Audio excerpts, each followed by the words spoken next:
À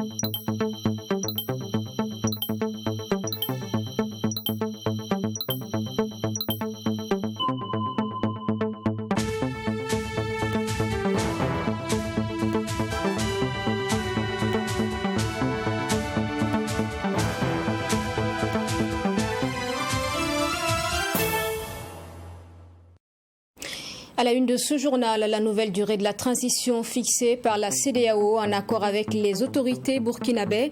La classe politique qui n'a pas été consultée donne son avis. Quelques représentants de partis politiques s'expriment dans un instant. Le docteur Daouda Diallo, secrétaire général du collectif contre l'impunité et la stigmatisation des communautés, a été fait chevalier de l'ordre de l'étalon par le président du Faso, une décoration en guise de félicitations pour le prix Martine Nals reçu en début juin pour ses actions en faveur des droits humains. Bonjour à tous et bienvenue dans ce journal. Pour commencer donc, nous vous proposons des réactions d'acteurs politiques sur la nouvelle durée de la transition au Burkina. 2 années donc au lieu de 3, une décision commune à la transition et à la CEDEAO annoncée à l'issue du sommet de la communauté dimanche dernier. Les commentaires des acteurs politiques sont sensiblement différents. C'est dans ce reportage signé Maxime Jules Bombara. Au CDP, Congrès pour la démocratie et le progrès, l'on prend acte de la décision unanime de la CEDEAO et des autorités burkinabées de réduire la durée de la transition du 36 à 24 mois. Mieux, c'est sans grande surprise que l'on dit avoir appris cette décision, d'autant plus que la rencontre des partis politiques avec le Premier ministre laissait prévoir une telle décision. Les indicateurs étaient là, comme quoi donc le Burkina avait concédé à ce que cette transition soit ramenée à 2 ans. Le CDP a toujours fait ses propositions dès les premiers mois de la transition. C'est qu'un délai soit fixé. Ce délai avait été fixé de commun accord lors des assises nationales, plutôt de 36 mois, même si au départ le CDP avait proposé entre 18 et 24 mois. Pour Maître Benouende Stanislas Sankara, la dite rencontre avait plutôt pour objectif d'informer la classe politique de la mise en place d'une commission d'experts qui a d'ailleurs voulu adapter un calendrier électoral sur le délai de 36 mois. Une manière de faire qui, pour le président de l'Union MPS, est une inconsidération criarde de la part du gouvernement.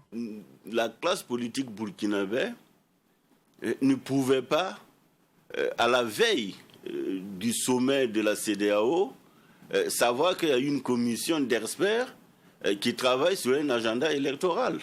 Je pense que les principaux intéressés, d'abord, c'est les partis politiques. On aurait pu nous donner l'information, on aurait pu même recueillir nos avis, que cela aurait pu, en tout cas, contribuer à améliorer le débat. La décision est certes prise, mais le premier vice-président du CDP attend de voir des mesures d'accompagnement pour permettre au Burkina Faso de respecter ce délai. Si la CEDEAO a décidé de fixer le délai de la transition à 24 mois, c'est que la CEDEAO donc accompagnera le Burkina Faso pour pouvoir donc respecter effectivement ces exigences électorales. Et donc, une de ces exigences est qu'il y a la Commission électorale nationale indépendante qui a besoin de ressources, qui a besoin de moyens matériels et financiers. Et donc, la CEDEAO veut 24 mois. Mais nous avons la faiblesse de croire que la CEDEAO ne va pas prendre cette décision et puis aller dormir sur ses lauriers. Du côté de l'Union MPS, Union pour la Renaissance, mouvement patriotique sankariste, loin de 24 mois, c'est plutôt 30 mois qui sont donnés aux nouvelles autorités. La réduction de la durée de la transition n'a pris effet qu'à partir du 1er juillet 2022, alors que pour Maître Benouende Stanislas Sankara, cette décision devrait tenir compte de la date du 24 janvier, date du coup d'État. Nous, de notre entendement, mon parti, l'Union pour la Renaissance, mouvement patriotique sankariste, avait été clair pour dire qu'il fallait ne pas dépasser les 24 mois à compter du 24 janvier 2022. Ce qui veut dire, si on fait un calcul mathématique, qui devrait rester à la transition théoriquement moins de 18 mois. Pour la réussite de la transition au Burkina Faso, le premier vice-président du CDP appelle l'institution sous-régionale à être une CEDEAO des peuples et non une CEDEAO des chefs d'État. Le président de l'UNIR MPS, pour sa part, se félicite de la désignation d'un facilitateur par la CEDEAO qui a pu rencontrer la classe politique pour échanger sur la nécessité de créer un dialogue inclusif et qui a également pris en compte leurs principales préoccupations, notamment la libération sans condition de l'ex-président Roch-Marc Christian Kaboré.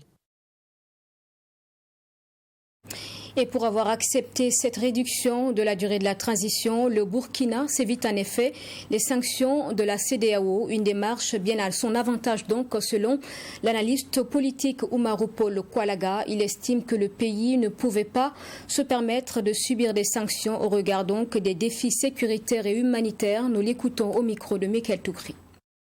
Les 24 mois pour moi, c'est le Burkina s'en tire bien parce que au départ des négociations, il n'était pas très indiqué qu'on aurait les 24 mois. Le médiateur a certainement joué un rôle déterminant ces dernières semaines en rencontrant un certain nombre d'acteurs. Mais il faut aussi le mettre aussi sur le compte des autorités qui ont joué aussi de l'ouverture, de la compréhension et qui ont compris qu'il y a beaucoup plus à gagner qu'à perdre en ayant une posture assez conciliante, en tenant compte justement des défis du moment du Burkina et en évaluant de façon très lucide les rapports de force.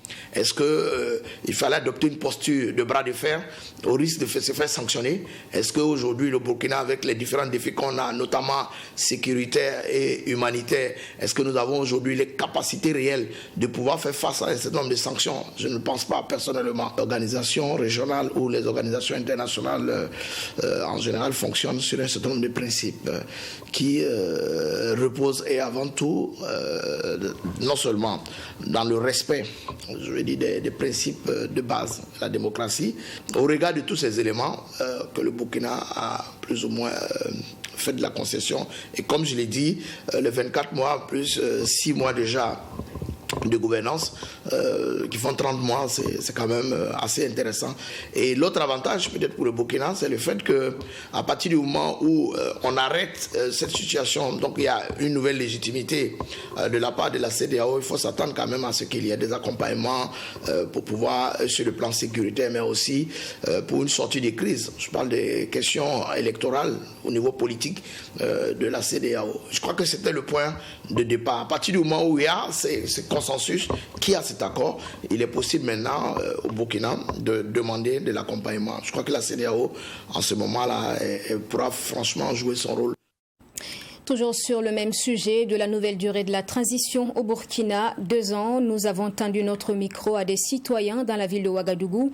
La plupart est convaincue que le Burkina a besoin de plus de temps pour organiser des élections, mais surtout a besoin en premier de restaurer sa sécurité. La décision de la CEDEAO, je dirais qu'elle n'est pas mauvaise. D'arriver au pouvoir comme ça, si cette tendance va se poursuivre là, les 2 ans là même sont trop. Si on va vivre dans cette situation chaotique, dans cette situation alarmante jusqu'à 2 ans encore, ça veut dire que le Burkina Faso va perdre tous les territoires que nous avons là. Nous allons demander même à Damiba de laisser le pouvoir là à un autre militaire pour qu'il vienne organiser tout dans les 24 mois qu'on nous a donnés. Ils ont réduit, là, c'est pas normal.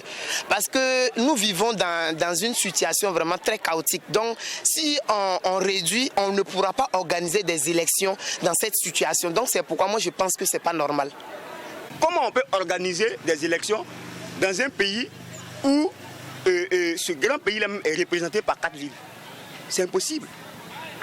Voilà, cela est impossible. Donc, la CEDEAO doit augmenter la durée et voire même venir mener le combat avec nous pour que la paix puisse revenir au Burkina Faso avant de parler des élections. Dans le cas contraire, nous ne sommes pas d'accord. Moi-même, je trouve que les 3 ans, vraiment, c'était trop restreinte pour organiser des élections libres et transparentes dans les conditions à laquelle nous sommes. Parce qu'au Burkina Faso, ici, vous n'êtes pas sans savoir que nous vivons avec chaque jour que Dieu fait, il y a des gens qui se déplacent. Avec cette situation, on ne peut pas quand même venir nous demander à quand nous organisons nos élections. Non. Pour le moment, ce qui importe au Burkinabé, c'est la sécurité. Si la CEDEAO peut nous aider dans ce sens, elle a la bienvenue. Au cas contraire, que la CEDEAO nous laisse se battre. Parce que nous, les Burkinabés, nous avons besoin d'une liberté. De mon point de vue, il ne faut pas qu'on spécule beaucoup sur ces genres de foires qui se tiennent à l'extérieur. Et si vous prenez l'exemple de 2014, alors le peuple burkinabé a fixé lui-même son chronogramme, le peuple burkinabé a fixé lui-même sa date d'élection. Il y a même eu un coup d'État où le peuple burkinabé a dit non, malgré que la CEDEAO s'est montrée en tout cas disponible pour discuter, le peuple a pris ses responsabilités. Et c'est ce même peuple qui est toujours là. La suite de ce journal au palais présidentiel hier lundi, le docteur Daouda Diallo, secrétaire général du collectif contre l'impunité et la stigmatisation des communautés, a été décoré par le président du Faso. Le récipiendaire est ainsi distingué pour avoir été lauréat le 2 juin dernier du prix Martin Enals, un prix international qui reconnaît les actions des défenseurs des droits humains. Nous en parlons avec Michael Toukré.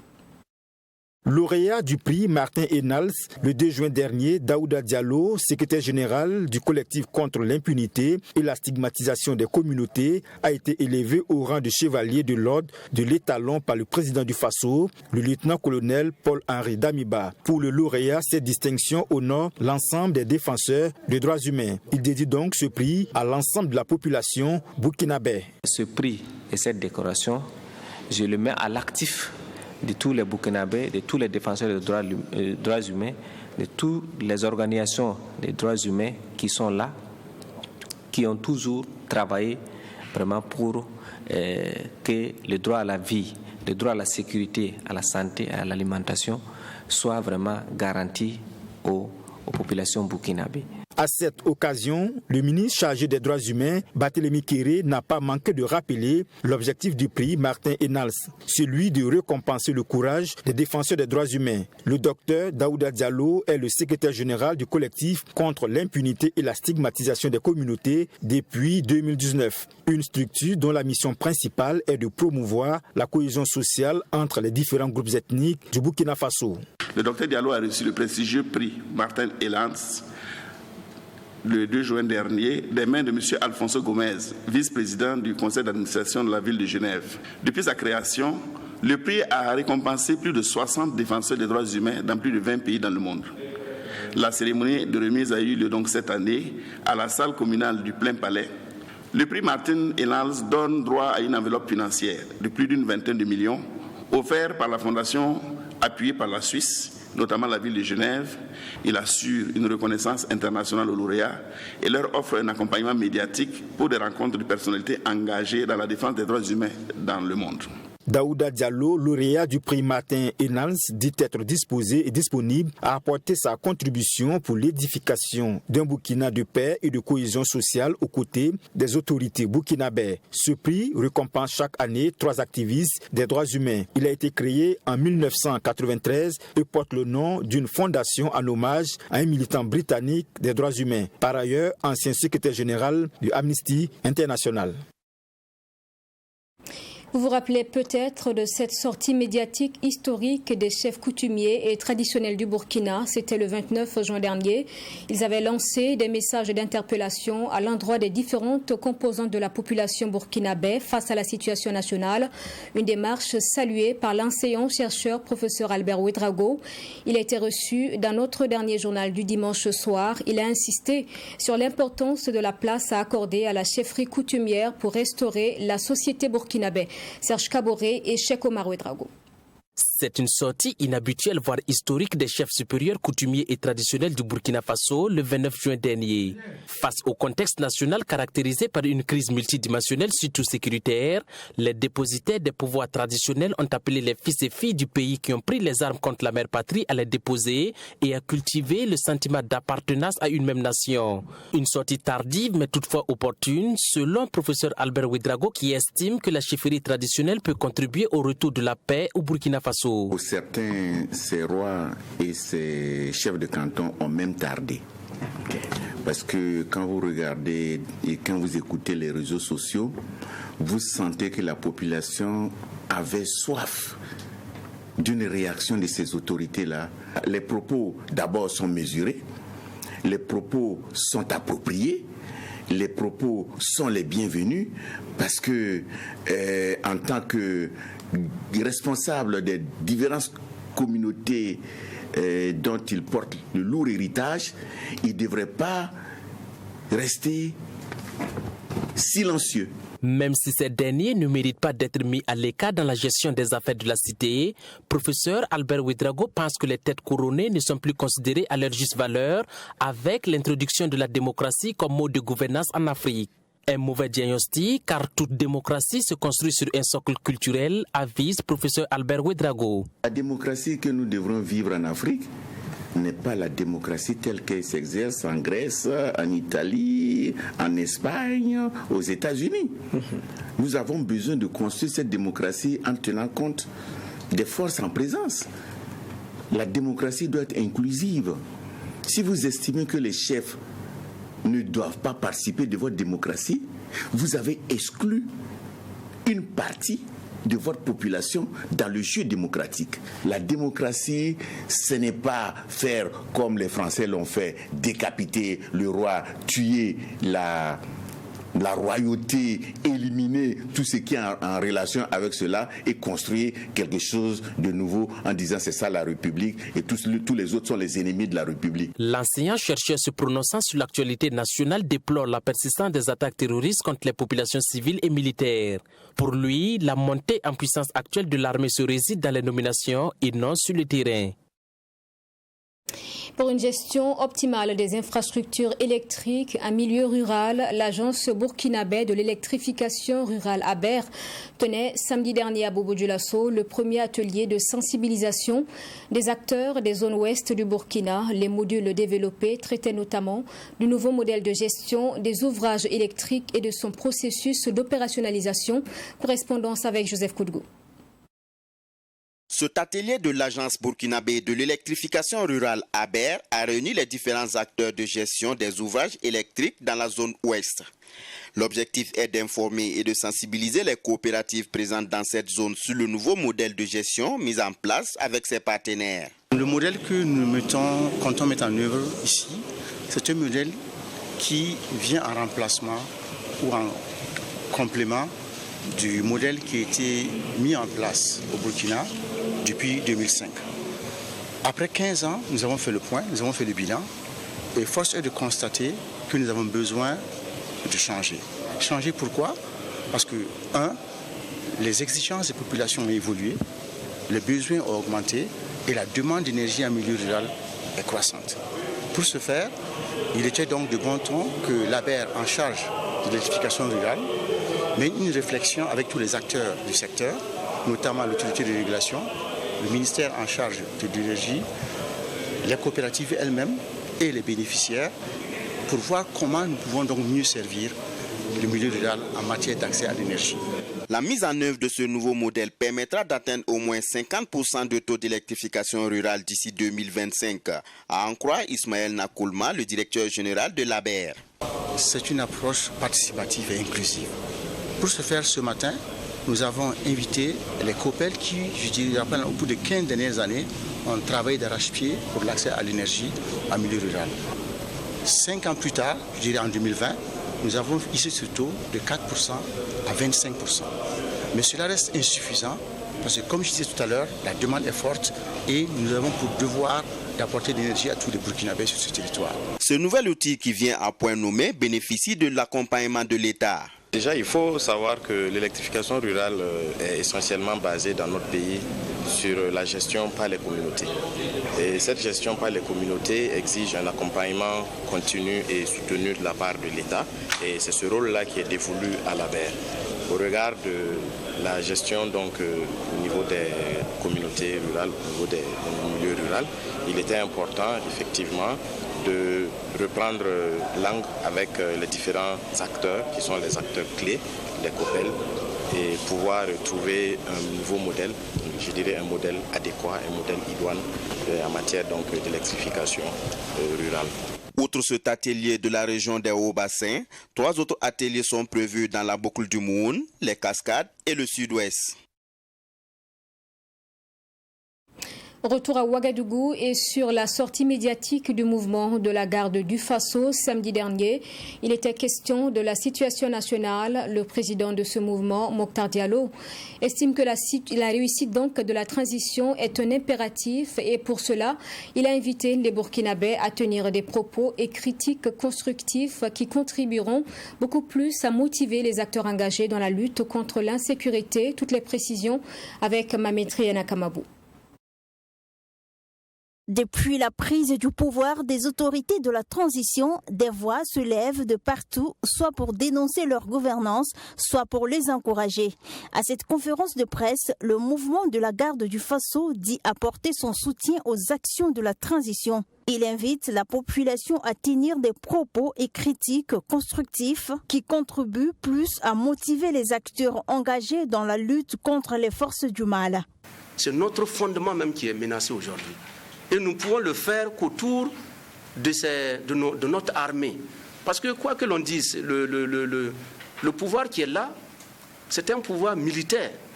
Et les militaires, c'est notre armée. C'est le socle de notre nation.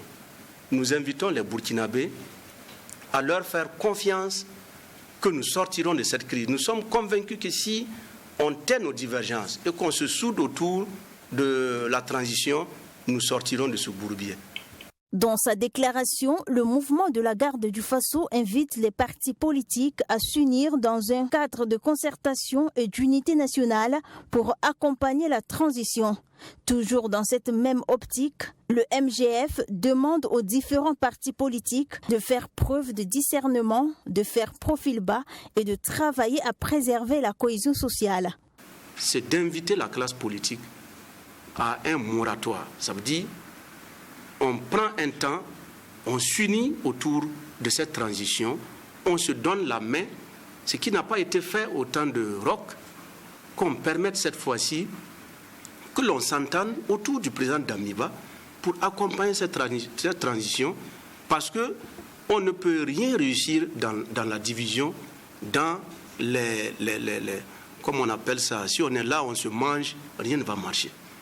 Le MGF soutient et encourage le président de la transition à poursuivre les concertations avec les responsables politiques, coutumiers et religieux en vue d'aboutir à un nouveau pacte social. Et sur le plan de la réconciliation et du dialogue, le mouvement veut que les différentes communautés ethniques et religieuses de la nation se parlent franchement et crèvent l'abcès sur le vivre ensemble. Il encourage le ministère en charge de la réconciliation nationale et de la cohésion sociale à poursuivre et multiplier ces concertations, mais surtout à se départir de tout clanisme. Et puis le sport enfin, dans un partenariat entre la télévision True TV et le club Fast Leaders, tenu de la première édition du marathon des rollers, donc du club, c'était le 3 juillet dernier. L'événement concernait surtout les tout jeunes. Ils ont parcouru 23 km accompagnés de leurs parents à vélo. Un vrai challenge pour forger donc le mental. Image avec Yassan Saorgo. Travailler sur l'endurance physique et mentale des enfants, mais aussi et surtout sur leur persévérance pour dire que dans la vie, il ne faut jamais abandonner. C'est l'objectif recherché à cette randonnée des rollers. On y va là.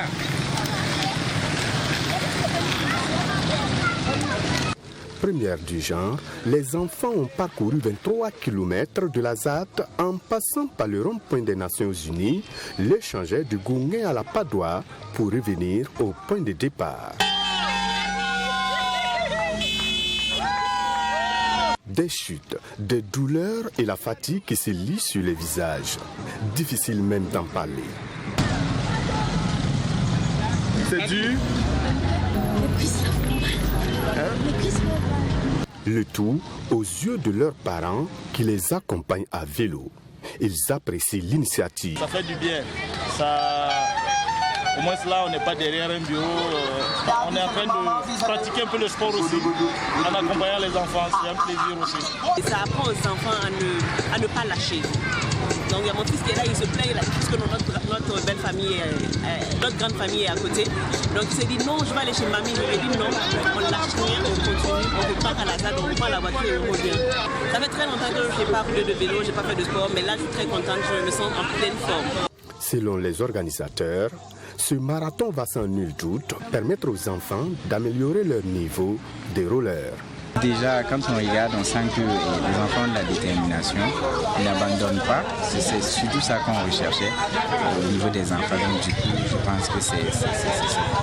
Et je sais que physiquement, c'est rentré parce qu'ils ont bien compris, parce que les prochaines séances, on le saura. Parce qu'à travers les prochaines séances, on verra le niveau, voilà, si ça s'est amélioré. Mais je pense que ça s'est amélioré. Cette première édition des rollers a eu l'accompagnement de la télévision 3TV et marque en même temps le lancement des activités du club Fast Leader pendant ses vacances, selon l'organisateur principal.